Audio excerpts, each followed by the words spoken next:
துளசிதாசருக்கு பிரத்யேகமா யாரும் குரு கிடையாது.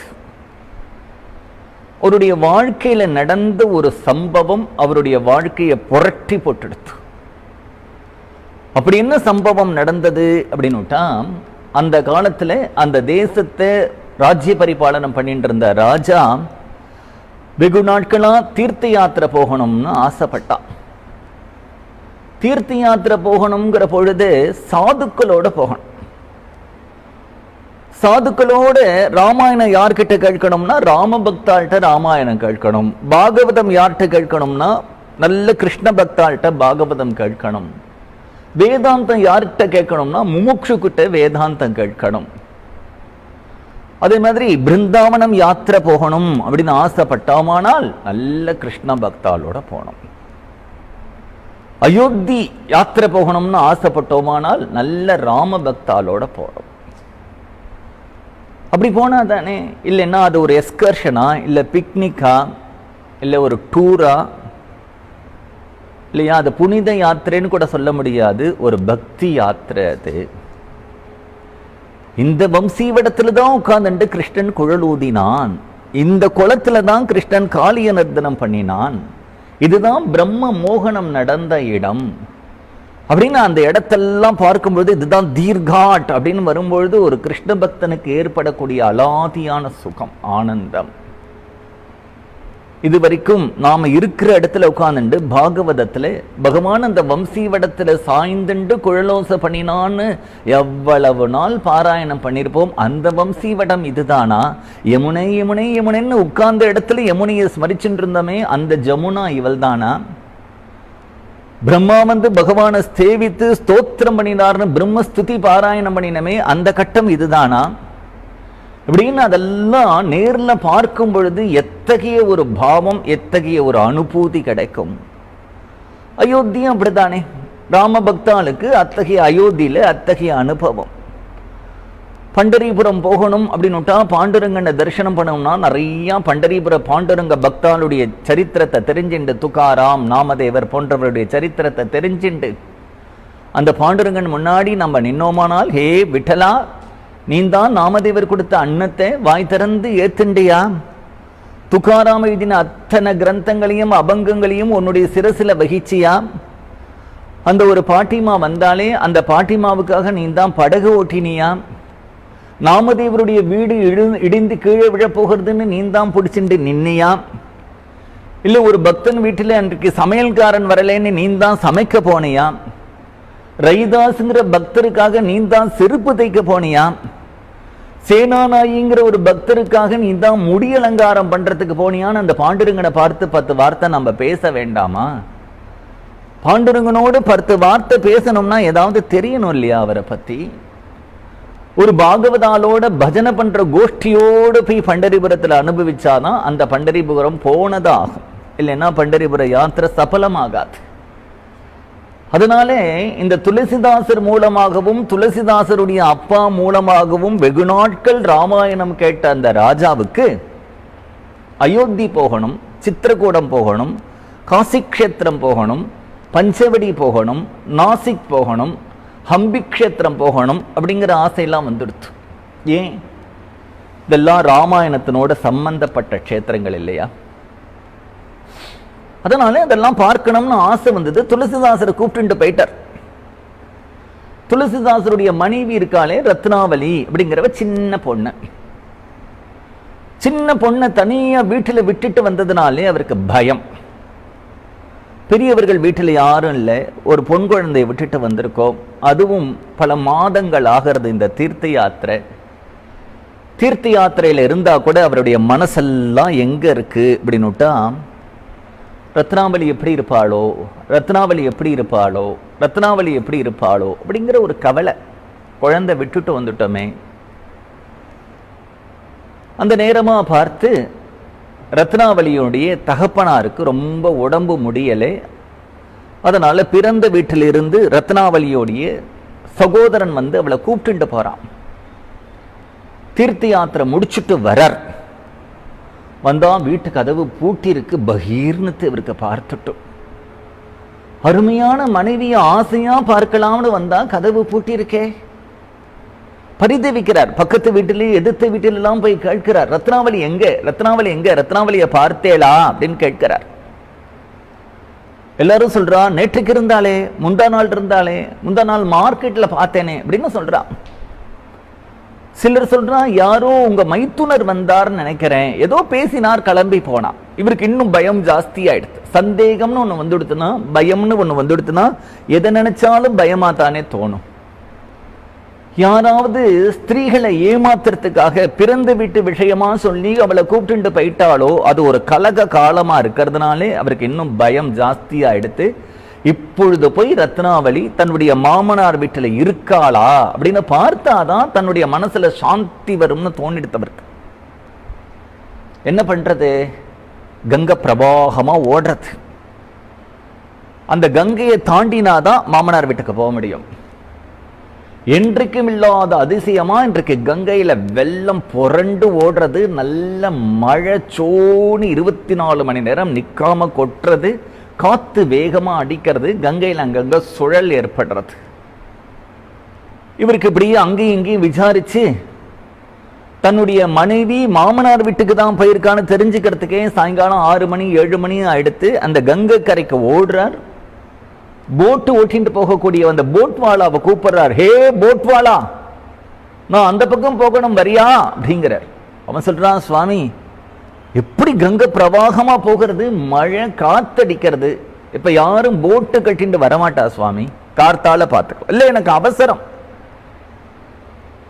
அவர் ராஜாவுக்கு ராஜா கிட்ட அவருக்கு சலுகை உண்டு இல்லையா? அந்த போட்வாலாவை மிரட்டி பார்க்கிறார். நீ வரலன்னா ராஜா கிட்ட சொல்லிடுவேன். நீ ராஜா கிட்ட சொல்ல, எனக்கு உயிர் முக்கியம் இல்லையா? நான் உயிரோடு இருந்தா தானே அப்புறம் ராஜா. அதனால யாருமே அவர்கள் ஒருத்தர் கூட வரமாட்டேன்ட்டா என்ன பண்றதுன்னு தெரியல. அத்தகைய உத்வேகம். கங்கையில பட்டுன்னு விழுந்தார். கையினாலேயே நீச்சல் அடிக்கிறார். அவரால் திணறது முடியல. அப்படியே கங்கை பிரவாகமா அந்த வாட்டர் ஃபோர்ஸ், ஒரு கரண்ட் வருது. தெரியாதனமா விழுந்துட்டோமோ என்ன பண்றதுன்னு பார்த்தார். ஒரு கட்டை முதந்து வந்தது. பட்டுன்னு அது மேல ஏறி உட்கார்ந்துட்டார். ஏறி உட்கார்ந்துட்டு அதையே துடுப்பு மாதிரி இப்படி கையால பண்ணி கிடுகிடுன்னு அடுத்த பக்கம் போயிட்டார். ஒரு வேகம் வரும்போது மனுஷன் பண்ணக்கூடிய காரியங்கள் அவனுக்கு சாமான்யமா பண்ற நேரத்துல முடியாது. ஒரு மனிதனே இப்படி வாக்கிங் போடா அப்படின்னா ரோட்ல இப்படி ஆடி அசைஞ்சுட்டு வாக்கிங் போயிட்டு இருக்கான். பின்னாடி ஒரு நாய் துரத்தித்துனா ஓடுறான் இல்லையா? இப்ப காரணம் அவனுக்கு உத்வேகம். சாதாரணமா அவனால அவ்வளவு ஸ்பீடு ஓட முடியாது. இப்ப அந்த ரத்னாவளி பார்க்கணும், ரத்னாவளி பார்க்கணும், ரத்னாவளியை பார்க்கணுங்கிற ஒரு உத்வேகத்துல அவர் என்ன பண்றோம்னு தெரியாம காரியம் பண்ணி அடுத்த பக்கம் வந்தார். ராத்திரி 12 மணி ஆயிடுத்து. மாமனார் வீட்டுக்குள்ள எப்படி போகிறதுன்னு பார்க்கிறார். கதவை தட்டினார். ராத்திரி 12 மணி. மழை சப்தம், இடி மின்னல், நல்ல காற்றுல யார் காதலையும் விழல. பக்கத்துல ஒரு ஆலமரம் இப்படி ஏறினார். அந்த காலத்துல வீடுகள்லாம் முற்றம்னு ஒண்ணு இருக்கும், அது திறந்துதான் இருக்கும். அந்த முற்றத்து வழியா புத்துன்னு கீழே குதிச்சுட்டார்.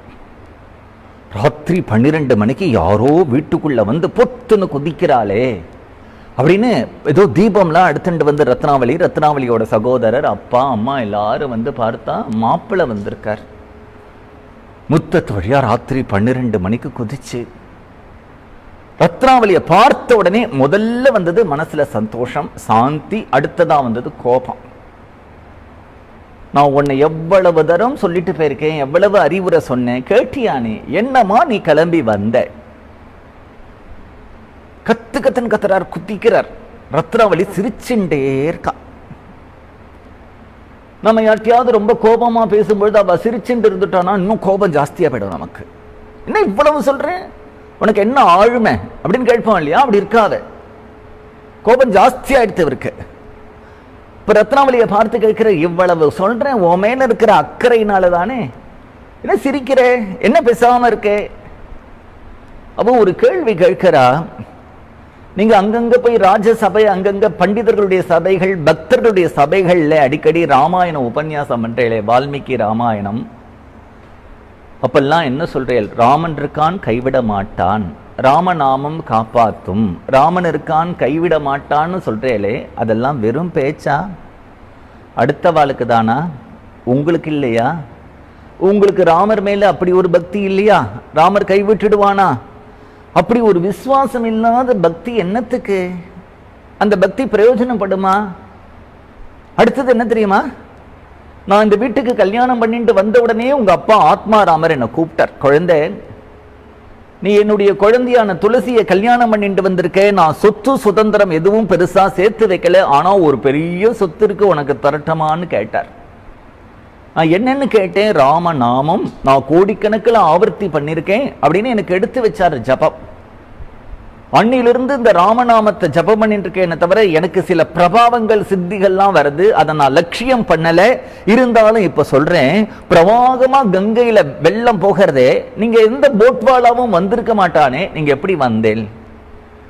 ஒரு கட்டை இருந்தது, அது மேல உட்கார்ந்துண்டு. நீங்க கட்டை மேல உட்கார்ந்துட்டு வரல, நீங்க வந்தது ஒரு பிணம். என்ன பண்ணுவான்னா, கங்கையில சில சமயம் அப்படி அந்த மிருத சரீரத்தை அப்படியே கங்கையில தள்ளி விட்டுருவான். அது ஒரு வழக்கம். துளசிதாசருக்கு சொரியல் ஒரு பிணத்து மேலேயோ உட்கார்ந்து வந்திருக்கோம். கதவை தட்டி நீ திறக்கல இல்லையா, எப்படி உள்ள வந்தேல்? ஒரு வீழுது அப்படின்னாரு. கீழே பாருங்க, ஒரு கால சர்ப்பம் சுருண்டு படுத்துன்னு இருக்கு. நீங்க அதை பிடிச்சிட்டு தான் கீழே நழுவிற்கேள். பார்த்தா அந்த பாம்பு ஓரமா படுத்துன்னு இருக்கு. இவ்வளவு தாபம், இவ்வளவு ரிஸ்க் எடுத்துட்டு வந்தேலே என்னத்துக்காக? என்ன பார்க்கணும் தானே, இந்த ரத்னாவளியை பார்க்கணும் தானே. டக்குன்னு பக்கத்துல ஒரு கத்தி இருந்தது, அந்த கத்தினால இப்படி கிழிச்சுக்கிறா. மாம்ச பிண்டம் இமம் மத்வா போக்யமேவ நிஷாந்தரே. இந்த சரீரத்துல என்ன இருக்கு தெரியுமா? 9 தாதுக்கள் இருக்கு. எலும்பு இருக்கு, ரத்தம் இருக்கு, அதுல சதை இருக்கு, அழுக்கு இருக்கு. மாம்ச பிண்டம் இமம் மத்வா போக்யமேவ நிஷாந்தரே விஸ்மிருத்ய ராமகாருண்யம் ஏவம் அத்ர ஆகதோசிஹி. இந்த சரீரத்தை பார்க்கிறதுக்கு அப்படி ஓடி வந்தேன். அப்படி கேட்கிறா, கிம் மயா கிம் சுதை கேஹேஹி கிம் தனேன ச பந்துபிஹி. இந்த வீடோ, நானோ, குழந்தைகளோ, பணமோ உங்களுடைய அந்திம யாத்திரத்தில் உங்களுக்கு எதுல கூட வரப்போறது? கிம் மயா கிம் சுதைஹி கேஹேஹி கிம் தனேன ச பந்துபிஹி சந்தியச்ச விஷயாம் சக்திம் குரு ராகவ சிந்தனம். இந்த விஷயத்து மேல இருக்கக்கூடிய பற்ற விட்டுட்டு நீங்க ராமர் மேல பக்தி பண்ணுங்கோ அப்படின்னா சொன்னது யாரு? மனைவி. மனைவியா இருந்தாலும் சொன்னது ரொம்ப அருமையான விஷயம். உடனே என்னன்னா, ராத்திரி வீட்டு திண்ணையில போய் படுத்துண்டார். மத்தியானம்லாம் அவருக்கு நிம்மதி இல்லாததுக்கு காரணம் ரத்னாவளி எப்படி இருக்கா. இப்பொழுது நிம்மதி இல்லாததுக்கு காரணம் அவ சொன்ன வார்த்தை காதுல போட்டு அவரை புரட்டி எடுக்கிறது. மாம்சபிண்டம் இமம் மத்வா போக்யமேவ நிஷாந்தரே விஸ்மிருத்ய ராமகாருண்யம் ஏவம் அத்ர அகதோசிஹி. கிம் மயா கிம் சுதை கேஹே கிம் தனேன ச பந்துபிஹி சந்தியச்ச விஷயாம் சக்திம் குரு ராகவ சிந்தனம். என் மேல வைக்கக்கூடிய பிரியத்துல கோடியில ஒரு பங்கு ராமரை பார்க்கணும்னு வச்சிருந்தீர்களானால் என்றைக்கோ ராமரை பார்த்திருப்பேலே. ரத்னாவளியை பார்க்கணும், ரத்னாவளியை பார்க்கணும், ரத்னாவளியை பார்க்கணும், ரத்னாவளியை பார்க்கணுங்கிற ஆசையை ராமரை பார்க்கணும், ராமரை பார்க்கணும், ராமரை பார்க்கணும்னு மாத்திருக்க கூடாதான்னு அந்த மார்க்கு அவரை கொடைஞ்சு எடுத்தது. அவளை தான் குடும்பத்தை தியாகம் பண்ணினார். நேர கிளம்பி எங்க போயிட்டார் அப்படின்னா காசிக்கு போயிட்டார். அவர் பின்னாடி எப்படி ராமாயணம் பண்ணினார் அப்படிங்கிறத இன்னொரு இடத்துல பார்ப்போம். வாக்விதாம்பரம். ஒரு வாக்கு ஒருத்தருடைய வாழ்க்கையை புரட்டி போட்டுடுறது. மகாபிரபு அத்தகைய கிருஷ்ண பக்தர். மகாபிரபுவை போல இன்னொரு கிருஷ்ண பக்தரை பார்க்கவே முடியாது. கிருஷ்ண பக்தர்னா அவரே ஸ்வயம் பகவான் கிருஷ்ணர். அந்த மகாபிரபுவுடைய ஹிருதயத்தை ஆக்கர்ஷிக்க கூடிய அளவுக்கு கிருஷ்ண விஷயமான ஒரு கிரந்தம் இருந்ததுனால் கிருஷ்ண கர்ணாமிருதம். தென்னிந்தியாவுக்கு யாத்திரை வந்த மகாபிரபு தென்னிந்தியாவிலேந்து ஒரு பொருளை அவர் ரொம்ப விரும்பி தன் கூட எடுத்துட்டு போனார் அப்படின்னா அது கிருஷ்ண கர்ணாமிருதம். லீலாசுகர் இல்லைன்னா பில்வமங்களா. ஆந்திர தேசம்தான் அவருக்கும் ஊரு. 4 வேதங்கள் 6 அங்கங்களை படித்தவர், அனுஷ்டான் உடையவர். நித்தியம் அந்த ஊர்ல இருக்கக்கூடிய கிருஷ்ணாலயத்துக்கு போவார். அங்க ஒரு பெண்மணி அதிசுந்தரியா இருப்பா, நாட்டியம் ஆடுவா. தினமும் அவர் போய் இந்த நாட்டியத்தை பார்த்து பார்த்து பார்த்து, பண்டிதர் தான் அத்தியனம் பண்ணியிருக்கார், அது வேற விஷயம், மனசுன்னு ஒண்ணு இருக்கு இல்லையா. கோபாலகிருஷ்ண பாரதி அப்படிங்கிற மகாத்மா தமிழ்நாட்டில் சிதம்பரத்தில் இருக்கக்கூடிய நடராஜர் மேல நிறைய கீர்த்தனைகள் பாடியிருக்கார். நந்தனார் சரித்திரம் பாடியிருக்கார், திணிலகண்ட நாயனார் சரித்திரம் பாடியிருக்கார். அந்த கோபாலகிருஷ்ண பாரதி அழகா ஒரு கீர்த்தனையில சொல்றார், கற்ற வித்தையினால் காம நோய் போகுமோ அப்படிங்கிறார். ஒருத்தர் 4 வேதம் படிச்சதுனால காமம் போயிடுமான்னு, 6 சாஸ்திரங்களை படிச்சதுனால காம நோய் போயிடுமான்னு. அதனால கற்ற வித்தையினால் காம நோய் போகுமோ? காமம் போகணும்னா ராமநாமம் உள்ள வரணுமே தவிர சாஸ்திரம் உள்ள வரதுனால காமம் எப்படி போகும்? இவர் வித்வான் தான், நிறைய படிச்சிருக்கார் தான், ஆனாலும் என்னவோ அவருக்கு அந்த ஸ்திரீ மேல ஒரு ஆசை வந்துடுத்து. கட்டுப்படுத்தி பார்க்கிறார், முடியல. அது மாதிரி இந்த இடத்துல என்ன அப்படின்னா, ஆசை அப்படின்னு சொல்லும்பொழுது ஆசைக்கு வெட்கம் கிடையாது. ஆசை வெட்கம் அறியாதது. ஒருத்தனுக்கு தனம் சம்பாதிக்கணும்னு ஆசை வந்துருச்சுன்னா அந்த தனம் ஆசை அதுல இருக்கிற ஆபத்தை கண்ணை மறைச்சிடும். அது மாதிரி இந்த மாதிரி ஒரு ஆசை வெட்கத்தை மறைச்சிடும். ஊர்ல 4 பேர்களுக்கு மதிப்பா இருக்கமே, நாம என்ன எப்படி நினைப்பாங்கிறது தெரியாம, ராத்திரி யாருக்கும் தெரியாம ஒரு முக்காடு போட்டு நல்ல மழை பொழியும் போது அந்த சிந்தாமணிங்கிற அந்த பெண் வீட்டுக்குள்ள நுழைஞ்சுட்டார். அந்த சிந்தாமணி கதவை திறந்து பார்க்கிறா, ஆச்சரியம் தாங்களே, நம்ப முடியல அவளால. இப்பேற்பட்ட ஒரு மகாத்மா நம் வீட்டுக்கு வந்திருக்காரு. அவளுடைய பாவம் எப்படி இருக்குன்னா, பாகவதத்துல வர பெண்மணி மாதிரி இருக்கா, பிங்கள மாதிரி இருக்கா, ஜீவந்த மாதிரி இருக்கா. ஓடி வந்தா, கிடுகிடுன்னு ஒரு ஆசனத்தை எடுத்து போடுறா, அர்க்யபாத்தியங்களுக்கு ஏற்பாடு பண்றா. அவளுக்கு உடம்பெல்லாம் கூசுறது. இத்தகைய மகாத்மா வந்திருக்காரே, நாம கொடுத்தா ஏத்துப்பாரா? அவருக்கு ஒரு உடம்பெல்லாம் நினைச்சிருக்கே, ஒரு துண்டு கொண்டு அவருக்கு துடைக்கிறதுக்கு கொடுக்கணும்னு தோன்றது. பண்ணலாமா, தப்பா, ஏத்துப்பாரா? மழைக்கு ஒதுங்கிறதுக்காக வந்தாரா, என்னத்துக்காக வந்தார்? ஒன்னும் புரியல. கொஞ்சம் கொஞ்சமா அவருடைய பேச்சு, அவருடைய நடவடிக்கைகள்னாலே அவருடைய சித்தத்துல இத்தகைய ஒரு மலினம் இருக்கு அப்படின்னு தெரிஞ்சுண்டா. தெரிஞ்ச அவ என்ன பண்ணினா அப்படின்னா, மெதுவா அவரை கூப்பிட்டா. இந்த ரூபத்தை பார்த்தா நீங்க மயங்கிருக்கேள், நான் இங்க என் கூட வாங்க.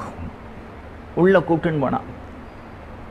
ஒரு உடம்புல இப்படி ஒரு சின்ன குச்சி இருந்தா அப்படி இருக்கும், எலும்பு மட்டுமா, வேற ஒண்ணுமே இல்லாம ஒரு கயித்து கட்டியில் ஒரு அம்மா படுத்துன்னு இருக்கான். 2 எலும்பு, கை கால் எலும்பு இருக்கு, கண்ணங்கள் இருக்கிற இடம் தெரியல, பல்லு இல்லை, தலையெல்லாம் ஒரு டோப்பா வச்சா மாதிரி நரமுடி, கண்ணெல்லாம் உள்ள பேருக்கு. டே கண்ணை திறந்து பார்க்கிறா. அந்த சிந்தாமணி சொல்றான், இதுதான் எங்க தாயார். என் வயதுல என் தாயார் இருக்கும் பொழுது என்னை விட அழகா இருந்தா. இப்ப பார்த்தேலா, இந்த சரீரத்து மேலேயே ஆசை வைக்கிறேன். இந்த சரீரத்து மேல ஆசை வைக்கிறத காட்டிலும் நீங்க கிருஷ்ணன்ட்ட ஆசை வைக்கலாமே. நான் என்ன நினைச்சுட்டு இருக்கேன் அப்படின்னா, சோ என்னால கிருஷ்ண பக்தி பண்ண முடியலையே, கிருஷ்ண பக்தி பண்ண முடியலையே, கிருஷ்ண பக்தி பண்ண முடியலையே. நான் கிருஷ்ண பக்தி பண்ணினா பகவான் ஏத்துப்பானாம். எனக்கு எவ்வளவு தவிப்பு இருக்கு தெரியுமா, அந்த பிரபுவை பார்க்கணும்னு. அதுக்கு அனுகூலமான ஒரு வாழ்க்கை கிடைச்சும் நீங்க இப்படி இருக்கலாமான்னு ஒரு க்ஷணம் சுதாரிச்சுண்டார். அங்க ஒரு ஊசி இருந்தது, 2 கண்ணையும் குருடாக்கின்றார். பார்த்ததுனால தானே அப்படி வந்தது. பிருந்தாவனம் போனார், ராதையனுடைய தர்சனம், கிருஷ்ணருடைய தர்சனம், கிருஷ்ண கர்ணாமிருதம். அவர் எவ்வளவு ஹானஸ்டா இருந்தா, முதல் ஸ்லோகத்துல சிந்தாமணி தான் எனக்கு குரு அப்படிங்கிறார். வாக்விதாம்பரம், ஒரு வாக்கு ஒருத்தருடைய வாழ்க்கையை புரட்டி போட்டுடுறது. ஆச்சரியமான வாக்கு. பேரொருளாளன் அப்படின்னு காஞ்சிபுரத்துல அந்த பேரொருளானுடைய வைபவத்தை சொல்லி மாலுமா. வைஷ்ணவம் பிறந்தது காஞ்சிபுரத்துல, வைஷ்ணவம் வளர்ந்தது ஸ்ரீரங்கத்துல, அந்த வைஷ்ணவம் தஞ்சமடைந்தது திருவேங்கடமுடையானிடம் அப்படின்னு பெரியவர்கள் எல்லாம் சொல்லுவா. வைஷ்ணவம் வளர்ந்தது பேரொருளாளன்ட்ட அப்படின்னா எப்படின்னா, ராமானுஜர் இங்க தானே பிறந்தார், ஸ்ரீபெரும்புதூர். குரத்தாழ்வார் இங்க தானே பிறந்தார், முதலியாண்டார் இங்க தானே பிறந்தார், தாசரதி இங்க தானே பிறந்தார், தேசிகன் இங்க தானே பிறந்தார், பொய்கை ஆழ்வார் இங்க தானே பிறந்தார். எல்லா மகான்களும் இந்த வரதன சுத்தியை, நடாத்தூர் நம்பி போன்ற எவ்வளவோ மகான்கள் இந்த வரதன சுத்தி தானே இருந்திருக்கா.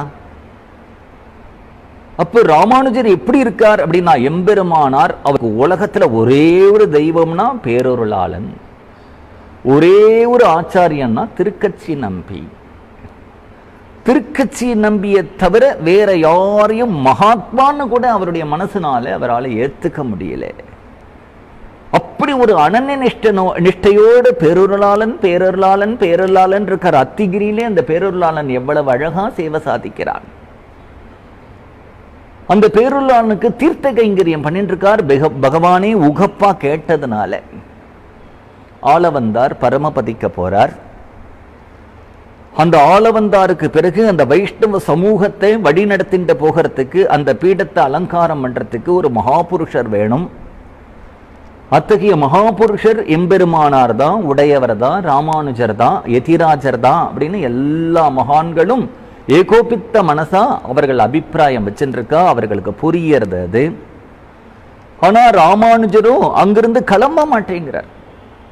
பேரொருளாளனை விட்டுட்டு கிளம்ப மாட்டேங்கிறார். திருக்கட்சி நம்பிகளை விட்டுட்டு வேற பேச மாட்டேங்கிறார். ராமானுஜரை எப்படியாவது கூப்பிட்டு வரலாம்னா எவ்வளவு முயற்சி பண்ணினாலும் தோண்டு போயிடுது. ஏன் அப்படின்னா, யாரோட பேசினா தானே பேசலாம். ஏன் பேச மாட்டார்? விரக்தர். பேசுறதுக்கு என்ன விஷயம் இருக்கு? யாரையா திரும்பி பார்த்தா தானே பேசலாம். திரும்பி பார்க்க மாட்டார். அவருக்கு தெரிஞ்சதெல்லாம் ஒண்ணு பேரொருளாளனுடைய ரூபம், இல்லைன்னா ஆச்சாரியனுடைய ரூபம், திருக்கட்சி நம்பிகள். வேற எதுவும் சிந்தனையே இல்லை அவருக்கு. ஏதாவது ஒரு உபாயம் பண்ணி தான் அவரை கூப்பிட்டு வரணும். என்ன பண்றது?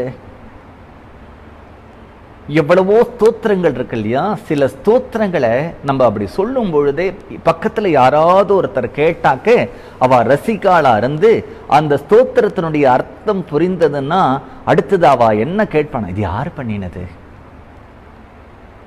அந்த ஸ்தோத்திரத்தினுடைய ஒரு பாவம் ஹிருதயத்தை பிடிச்சு ஆகர்ஷணம் பண்ணும். அப்படித்தானே ஆறாமுதேங்கிற பாசுரம் நாதமுனிகளுடைய ஹிருதயத்தை பிடிச்சு ஆகர்ஷணம் பண்ணினதுனால தானே நமக்கு 4000 திவ்ய பிரபந்தம் கிடைத்தது. ஒரு சமயம் மன்னார்குடி ராஜகோபால சுவாமி சன்னிதானத்தில் அடியேன் ஆத்ம நிவேதனம் சேவிச்சுருக்கும் போது அங்க ஒரு பக்தர் வந்து கேட்டார், ஆச்சரியமா இருக்கு, இது யார் பண்ணினது? ஏன் அப்படின்னா அந்த ஸ்தோத்திரம் அவ்வளவு ஆகர்ஷணமா இருக்கு. அப்படிதான் ஏதாவது ஒரு உபாயம் பண்ணி இந்த யதிராஜரை இந்த ஸ்ரீரங்கத்துக்கு கூப்பிட்டு வரணும். என்ன உபாயம் பண்றது? பெரிய நம்பிகள் அந்த பொறுப்பை எடுத்துட்டார். நேர காஞ்சிபுரம் வந்தார். காஞ்சிபுரம் வந்து என்ன பண்ணினார் அப்படின்னா, நித்தியம் அந்த பேரொருளாளனுடைய கைங்கரியத்துக்காக, திருவாராதனத்துக்காக அந்த தீர்த்தம் எடுக்கிற கிணறு இருக்கு. இன்றைக்கும் அந்த கிணத்துல தான் ராமானுஜர் தீர்த்தம் எடுப்பார். அந்த கிணத்துல அவர் தீர்த்தம் எடுக்க வருவார்னு தெரிஞ்சுண்டு அந்த நேரமா பார்த்து அவர் அப்படியே நின்றுட்டு இருக்கார். நின்னுட்டு என்ன பண்ணுவார்னா, யதிராஜர் வந்துட்டார் அப்படின்னா ஆளவந்தாருடைய முக்கியமான அருளி செயலா இருக்கக்கூடிய ஸ்தோத்திர ரத்னத்தை கண்டரவேன சப்தமா சொல்லுவார். நித்தியம் அப்படி சொல்லிட்டு இருக்கும்போது காதுல விழுந்து தானே ஆகணும். ஒரு நாளைக்கு அப்படியே சொல்லிட்டு இருக்கும்போது ஸ்வாபாவிக அனவதிக அதிசயே சித்ருத்வம் நாராயணஹ த்வயின மிருஷ்யதி வைதிகஹ ககா பிரம்மா சிவஹ சதமகஹ பரமஹ ஸ்வராட்டிதி ஏதேபி யஸ்ய மகிமார்ணவ விப்ருஷஸ்தே ஸ்வாபாவிக அனவதிக அதிசயே சித்ருத்வம். அந்த வார்த்தை அவ்வளவுதான். ராமானுஜருடைய காதுல போச்சோ இல்லையோ, ஸ்வாபாவிக அனவதிக அதிசயே சித்ருத்வம் நாராயணஹ த்வயின மிருஷ்யதி வைதிகஹ ககா பிரம்மா சிவஹ சதமகஹ பரமஹ ஸ்வராட்டிதி ஏதேபி யஸ்ய மகிமார்ணவ விப்ருஷஸ்தே அப்படிங்கிற அந்த ஸ்லோகம் உள்ள போச்சு, காதுல போச்சு. ஸ்லோகத்தினுடைய பாவம் என்ன? ஒரு கிராமத்தில் போனா ஒரு தெய்வத்தை கொண்டாடுவா, திருவிழாக்கள்லாம் நடக்கும். அந்த தெய்வத்துக்கு ஒரு பெயர் இருக்கும். தமிழ்நாட்டுக்குள்ளேயே தமிழ்நாட்டில் தென் தமிழ்நாடு, வட தமிழ்நாடுன்னு வட தமிழ்நாட்டில் போனா அந்த தெய்வத்தினுடைய பேரை சொன்னா அவர்களுக்கு அது தெரியாது. அவர்கள் வேறு ஒரு தெய்வத்துடைய பேர் இருக்கும், கொண்டாடுவா. ஒரு சுவாமி ஒரு 100 கிலோமீட்டர்ல அந்த சுவாமியினுடைய பிரபாவம் இன்னொருத்தருக்கு தெரியலையே, பேர் தெரியலையே, ஊர் தெரியலையே, அங்க ஒரு தெய்வத்தை கொண்டாடுறாளே. அதே மாதிரி சில குடும்பங்கள்ல பார்த்தா அவன் ஏதோ ஒரு சுவாமியை வச்சுருப்பா, கேட்டா இது எங்களுடைய குடும்பத்துக்கான தெய்வம் அப்படின்னு சொல்லுவான். எங்க 10 பேருக்கு சாஸ்திரத்திலேயே கொஞ்ச நாளைக்கு இரண்யகசிபுவே தெய்வமா இருந்தா, ராவணனே தெய்வமா இருந்தா, வேணனே, இப்படிலாம் சொல்றோம். அந்தந்த தேசத்திலே சரித்திரத்தை எடுத்து பார்த்தா அந்தந்த காலகட்டத்தில் ஏதோ தெய்வத்தினுடைய பெயர்கள்லாம் கிடைக்கிறது. அந்த தெய்வங்கள்லாம் இன்றைக்கு எங்க இருக்குன்னே தெரியல. வெளிநாட்டிலே இந்த காலகட்டத்தில் இப்படி ஒரு தெய்வத்தை வழிபட்டார்கள் அப்படின்னு அவன் அந்த தெய்வத்தினுடைய உருவம்லாம் கிடைக்கிறது. இந்த ஸ்லோகத்துல என்ன சொல்றார் அப்படின்னா, சில தெய்வங்களோ ஒரு பிரதேசத்துக்கு தெய்வமா இருக்கு, சில தெய்வங்களோ ஒரு వ్యక్తి, ஒரு குரூப், ஒரு சிலருக்கு தெய்வமா இருக்கு, சில தெய்வங்களோ ஒரு காலகட்டம், ஒரு பீரியடுக்கு தெய்வமா இருக்கு. நாராயணா நீயோ எப்பொழுதும் எங்கும் எல்லாருக்கும் தெய்வமா இருக்க. நான் சொல்றேன் இந்த தத்துவத்தை வேதம் பிரமாணம்னு ஒத்துக்கிற ஒருத்தரால எப்படி மறுக்க முடியும்? வைதிகா கஹா அப்படிங்கிற ஒண்ணு வேதம் பிரமாணம் இல்லைன்னு சொல்லிட்டு போயிடு. வேதம் பிரமாணம் அப்படின்னுட்டா அந்த நாராயணத்தினுடைய பரத்வத்தை நீ எப்படி ஏத்துக்காம இருக்க முடியும்? இந்த ஸ்லோகம் ராமானுஜருடைய ஹிருதயத்தில் அந்த பாவத்தை தூண்டித்து இவ்வளவு நாள் யாரையும் திரும்பி பார்க்கறதில்ல, பேருருளான விட்டு அசையறதில்லை, திருக்கட்சி நம்பிகளை விட்டு அசையறதில்லேன்னு இருந்த ராமானுஜர் இந்த ஸ்தோத்திரத்தை கேட்ட உடனே திரும்பினார். அடியேன் சுவாமி இது யார் பண்ணினது? ஆள வந்தார்னு உடனே ஆனந்த பாஷ்பம் ஏற்பட்டது. ஏன்னா திருக்கட்சி நம்பிகள் நிறைய ஆளவந்தாருடைய வைபவத்தை சொல்லியிருக்கார், கேட்டிருக்கார்.